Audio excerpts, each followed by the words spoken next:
Bonjour, bonsoir fidèles internautes. Partout besoin d'option à 3W Congo Zibola Meso TV.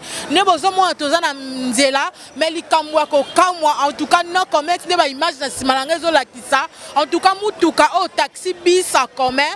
En tout cas eziki na nenga ko sakanate. Yango moko ka ekiti ba kilia et peli moto. En tout cas je vous invite bolande élément oyo en tout cas biumbi wa kitaki wana malgré bon mulili en tout cas tozana moi tongwa parce que ça maki na putu viva comme un kokanga toza tongo il est 5h du matin à Kinshasa. En tout cas bolanda ya ba image ya mutu ko ezika ki na butu. En tout cas et on se retrouve tout juste après. Voilà.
Voilà, fidèle internaute, passi nanga na bino.